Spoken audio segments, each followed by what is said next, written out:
E aí, pessoal que me segue aqui no perfil, eu recebi vários comentários de pessoas pedindo para eu contar um pouco da minha história aí como testemunha de Jeová.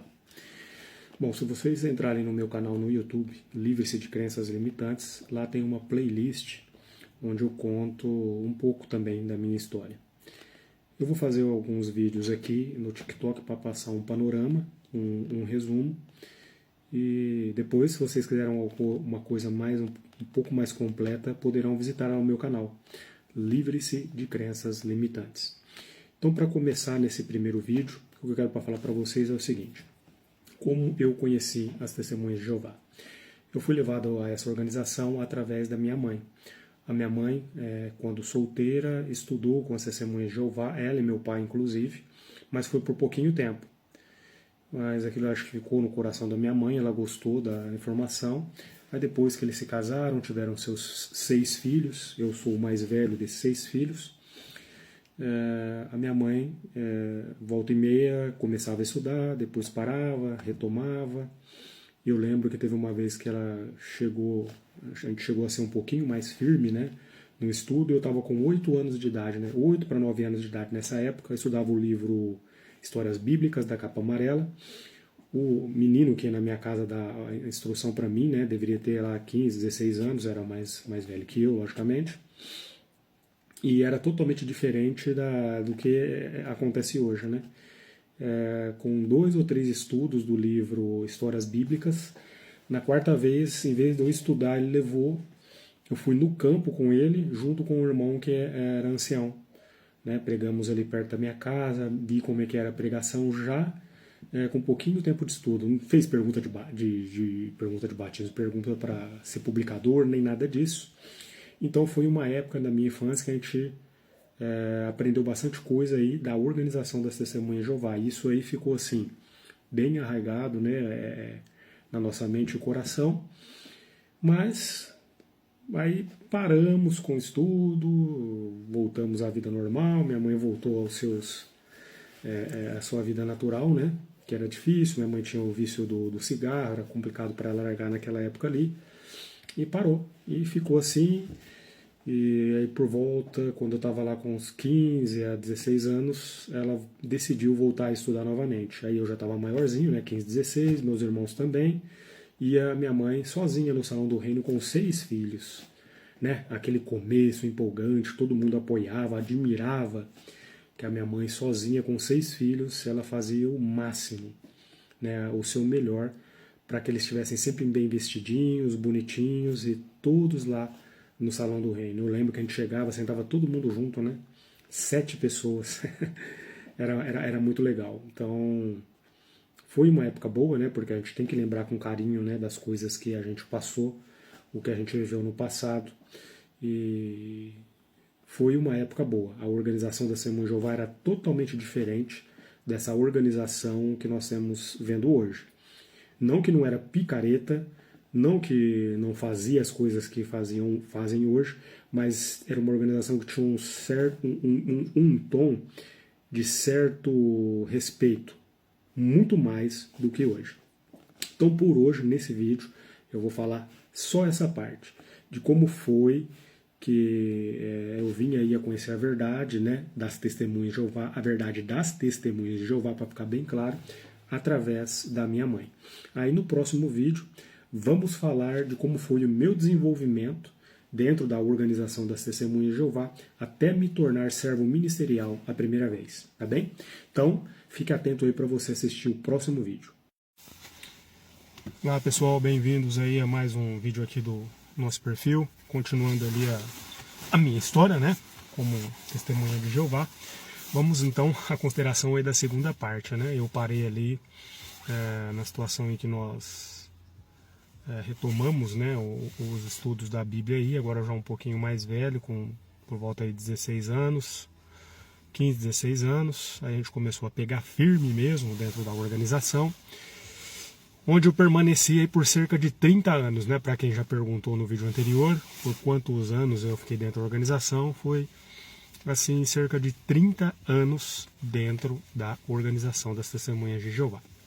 Bom, então aí com os meus 15, 16 anos, me empenhei, me convenci, de acordo com o incentivo da minha mãe, né, de ir ao Salão do Reino, aceitar o estudo, e depois eu mesmo fui me convencendo de que eu estava dentro da única religião verdadeira. Estudei aquele livro Poderá Viver para Sempre, no Paraíso na Terra, né, que do ponto de vista tejotiano eu estou falando, tá? Se você comparar aquele livro com os livros atuais, aquele livro era muito mais substancioso, muito mais conteúdo do que esses livrinhos aí que é só para dar o básico mesmo e meter nego lá dentro, para batizar a rodo, né, que foi o livro Conhecimento que Conduz à Vida Eterna que veio depois, e depois o livro Bíblia Ensina, e esse outro atual aí que eu nunca nem peguei ele direito para ver, para falar para vocês a verdade, tão podre que é aquilo. Mas voltando, então a partir dessa época me batizei com 17 anos, 17 para 18 anos, peguei firme, meus irmãos na congregação me usavam para fazer todas as coisas que era possível eu fazia. Pra vocês terem uma ideia, com 17 anos recém-batizados, eu já dirigia estudo bíblico de congregação, quando era feito na casa dos irmãos, no livro Clímax de Revelação. Então era como se fosse um garoto prodígio. As irmãs idosas falavam, olha, você é igual a Timóteo. Né? Isso não é demagogia ou querendo mostrar, né, como eu era, não. Mas é para demonstrar para vocês como eu era zeloso. Como eu tinha aquilo ali de todo o meu coração, toda a minha mente, como certeza. Só que eu tinha um problema.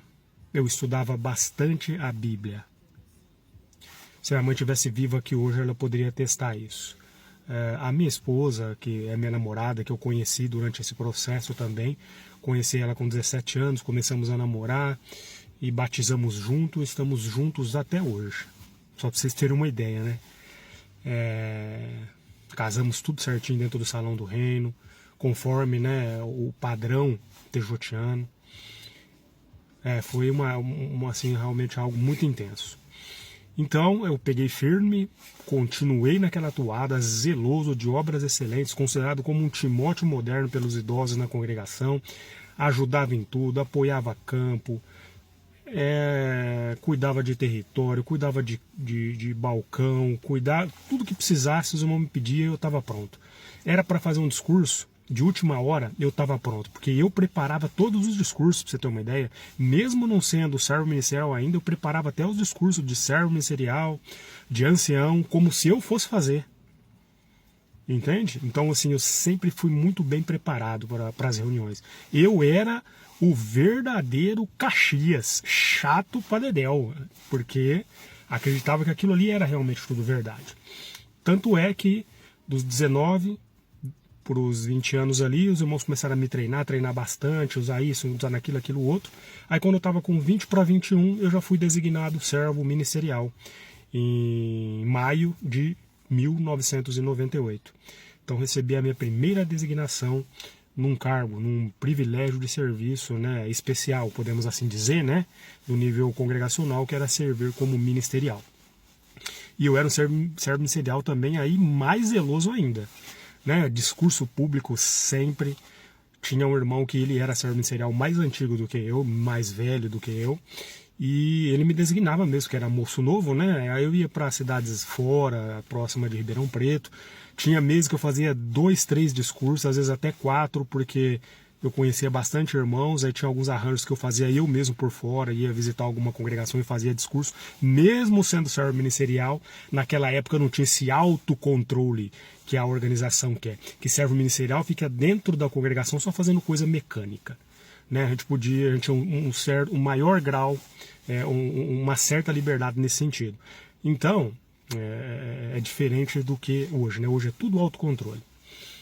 E foi assim, até que nessa congregação que eu servia, que é a congregação Vila Virgínia de Ribeirão Preto, ela começou a crescer, a aumentar o número de publicadores, e os anciãos passaram a começar a pensar na divisão. E com isso começou a vir alguns outros anciãos de outras congregações para agregar e aumentar o tamanho do corpo, né, para poder efetuar essa divisão. E aí que foi que começaram os problemas com o Ricardo Cândido, dentro da organização das Testemunhas de Jeová. Mas isso nós vamos contar para vocês na parte 3 da minha história como testemunha de Jeová. Até lá, vamos esperar aí o próximo vídeo, a próxima parte. E aí, pessoal, como vocês, tudo bem? Bem-vindos aí a mais uma parte da minha história, a terceira parte de como eu me tornei testemunha de Jeová, né? A minha história como testemunha de Jeová. Se vocês verificarem a parte 2, vocês vão ver que eu mencionei uma hora lá que o Ricardo tinha um problema. Ele estudava muito a Bíblia.